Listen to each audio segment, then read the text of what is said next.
So I recorded this video just about 15 minutes ago, in fact, less than that, and it was like an hour long. So way too long. Let's see if we can streamline this. Let's go to the computer so we can talk about this particular article, and then we can come back over here, do a couple of examples, and then we'll go forward. So over here on Tom's Guide, we have an article about the iPhone 15 Pro, and let's just dissect it just a bit to, yes, give some credit to Apple, but then also show that what they're doing isn't anything groundbreaking. The iPhone 15 Pro's unique camera feature is also its most overlooked. Here's why. Adopting USB-C gives it a feature no other phone offers. Now, in order to say that, you got to test every phone and every app to make sure that your statement is actually true. And I'm going to tell you right now that that is false. So yeah, this person goes on and talks about they're upset that Apple switched from Lightning to USB-C, which, yeah, that's definitely a perk for most people. Then they go on to talk about that, oh, because the iPhone 15 Pro now has USB-C with USB 3, you're able to record to, when recording video, you're able to record to an external device because the regular iPhone 15 still have USB 2. I know that transfers at 480 megabits. Then, of course, they do say flat out no other phone can record video externally, which, again, I'm going to show you is just not true.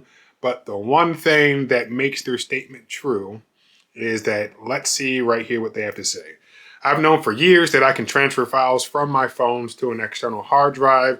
This is usually done by using the phone's native file transfer app to copy and move files over. However, there was no phone that could use the native camera app to record directly to an external device.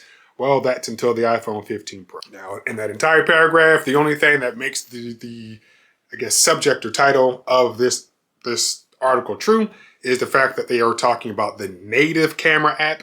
And of course, in my mind, I'm like, there are plenty of apps on your phone that aren't native to the device or to, you know, the OEM or whatever. Find another app. But of course, when you're on the iPhone, you're limited. So maybe try Android if it's something that you actually need. And it sounds like it's something he needed for years, but probably chose not to go out and look for it because I'm sure this individual has been an iPhone user for quite a while.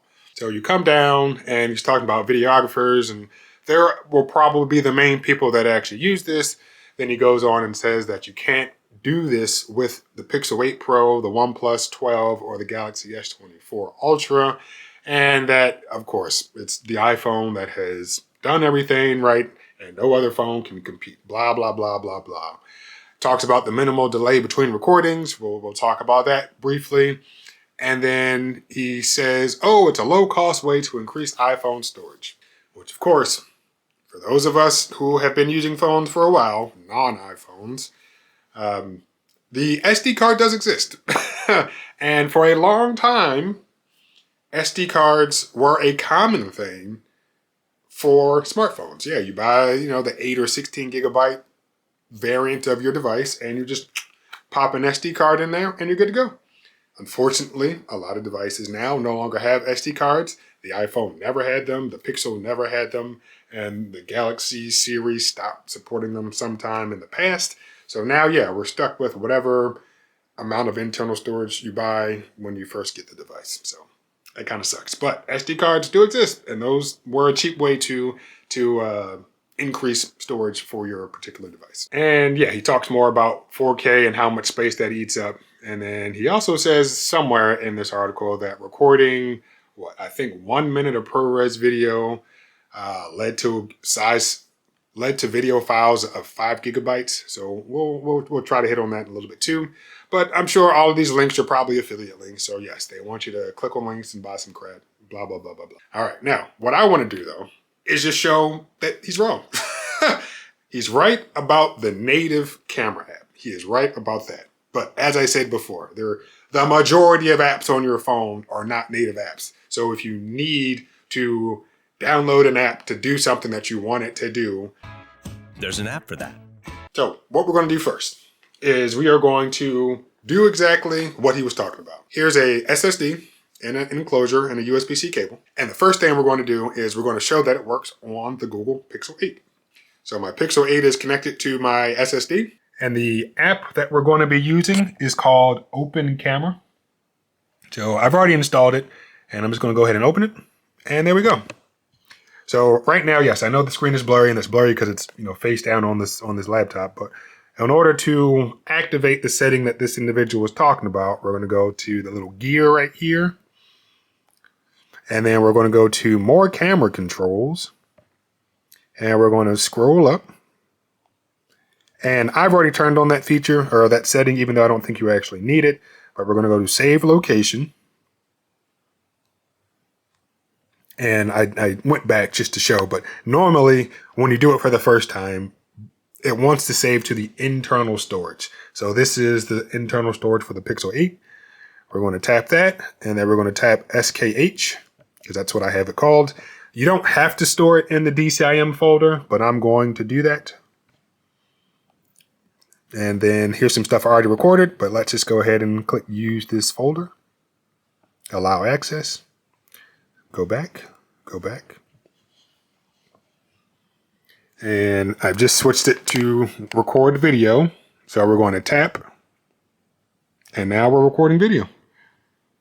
So yeah, I will say that the experience on the iPhone might be a little bit better, but I don't know since I don't have a Pro phone. But as you can see down there at the bottom, the time is going up. So 15 seconds. And we're going to just kind of pan around for a bit. Okay. And I'm talking. And as you can see, there's probably a couple of drop frames in there. Like if you're doing too much, it might not be the best experience. But we're going to stop it at 30. And you can tell there was a little delay right there, a little bit of hesitation. But let's go back and actually play that video. And in fact, just to show that it's actually on the SD card and not on the internal storage, let's swipe up. And then let's come back to Files. And I'm going back again, even though I didn't have to. But up here in the hamburger menu, nope, don't do that. We're going to come down and I'm going to tap on Sabrent. And we can see that the DCIM was just updated a minute ago. So let's tap that. And record it just now down here at the bottom. And now we're recording video. So yeah, I will say that the experience on the iPhone might be a little bit better. But I don't know since I don't have a Pro phone. But as we can see down there at the bottom, the time is going up. So 15 seconds. And we're going to just kind of pan around for a bit. Okay. And I'm talking. And as you can see, there's probably a couple of drop frames in there. Like if you're doing too much, it might not be the best experience. But we're going to stop it. All right. Now, the other thing he touted was that, this feature is only possible because of USB 3. Now, here's my Zenfone 9. I have complained about this phone for only one thing. The fact that this USB-C port on the bottom is USB 2 instead of USB 3. So that really pissed me off. But I want to go and do the same thing. So we have Open Camera already installed. And we're going to do the same thing. Settings, more camera controls. We're going to come down to Save Location. And yeah, I'm just going to go back again just to show that we have either the Zenfone internal storage or we have the USB storage. And yes, like I said, you don't have to do everything in the DCIM folder, but I'm going to. Here's everything from before. Use this folder, allow, and even let you know down there that the location has been changed. And we're going to come back. And we're just going to press record. So right now, we are recording on the Zenfone 9. Yes, it does have a USB-C port, but it also transfers data at USB 2 speeds instead of USB 3 speeds. So we're panning around. We can see that it's going up. What are we at? 20 seconds now, 22, 23. And we're back up. And we're going to stop. And yeah, if you did see, there was that bit of delay as it finishes writing to the drive, I can imagine. So let's do it one more time. Let's swipe up. Let's go to Files. And then we're going to come down here to Sabrent. I don't know what that other storage is, but we're not here for that. So Sabrent. You can see that DCIM was just now updated. Scroll up, and we're going to play this video that was just now updated. So right now, we are recording on the Zenfone 9. Yes, it does have a USB-C port, but it also transfers data at USB 2 speeds instead of USB 3 speeds. So we're panning around. We can see that it's going up. What are we at? 20 seconds now, 22, 23. And we're back up. And we're going to stop. I forget whose video I was watching a couple days ago, but they said at this point, the differences between Android and iOS are just aesthetic. And while some of that is true, I have to say that in addition to how things look to us, what Apple and what Google allow app developers to do and actual users to do also differs. So that open camera app has been around for a while. Don't know exactly how long, not gonna, I could Google or whatever, but it's been around for a while. When you first open the app, it lets you know that for Android 5 and later, you need to do a certain thing. So that's at least letting you know that you can use the app with Android 5 and greater. Has it been around since Android 5? I'm not sure. Did they, backport it or something? I don't know. But you can use the app for a while, for a lot of devices and for devices that span a long period of time. I will say that I did try to record externally to this Sony Xperia X Compact. Unfortunately, it didn't work. It has Android 8 on it, so the ability to record externally came later on at some point in time. But there's an SD card in here, so if I did need to expand my storage, I have an SD card internally. Take my word for it that here's a Pixel 4, came out 4 years ago. I wasn't able to get it to write to this drive because it was asking me to format it, and I didn't want to do that. But I was able to get it to write to this little flash drive right here, this little SanDisk flash drive. Just plugged it in and was able to do what we just did. So worked perfectly fine with this Pixel 4. And then as we just saw, I was able to record to an external device using this Pixel 8, which has a USB-C and USB 3 port. And I was also able to record to an external device using this Zenfone 9, which has a USB-C port, but has a USB 2 port in terms of data transfer speeds. So is USB 3 really required to record externally? Doesn't appear. I'm not shooting in ProRes, so I'm not going to say that ProRes or any of the higher video recording capabilities would work on or over a USB 2 port. But as I've said in other videos, and maybe even at the beginning of this one, USB 3 is all around us.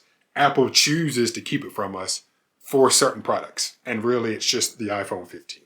It's on their Macs. It's on most of their iPads.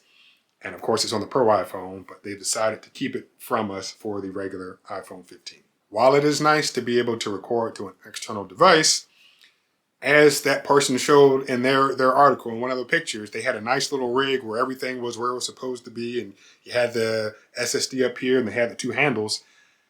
Even though this is nice, you know why most people don't do it? Because you're not going to be able to, you're not going to want to do this. You're not going to have to hold this thing, and most people don't have camera rigs like that for their phones or rigs in general for cameras. SD cards exist. SD cards have been around for a long time. Apple chose to never put them in the iPhone. Google chose to not put them in the Pixel. Samsung chose to remove them from their devices. So that's unfortunate. That would have been a cheap way to include storage internally. And then yes, having a USB 3 port would allow you to get that information off the phone faster. Unfortunately, we're stuck with USB 2 for some of our devices still. That's all I really want to say. Yeah, it's great that the iPhone 15 Pro can do it. If an app developer wanted to or could do it, they would create an app and put it in the iOS App Store, and then you could then do it on your iPhone 15 and maybe even older devices. Don't think that's going to happen. But I'm not saying that it won't, and I'm not even saying that it can't happen right now, because I really don't know. But I can imagine there aren't a lot of people looking to do this. And it reminds me as to why RCS is not on the iPhone, because in Tim Cook's own words, I don't hear our users asking that we put a lot of energy in on that at this point. So once again, people talk about the iPhone doing something fantastic, and it's evident that it exists other places. Neither Android nor iPhone or iOS, whatever, would exist without all of the hard work from app developers. So great for open camera. And yeah, I don't think I'm ever going to use the feature, but it's nice that it exists. And the author of that article, yes, is correct about native camera apps. But like I said, most of the apps that we use on the phone aren't native apps. So God forbid you actually have to download something else to get it to do what you actually want it to do.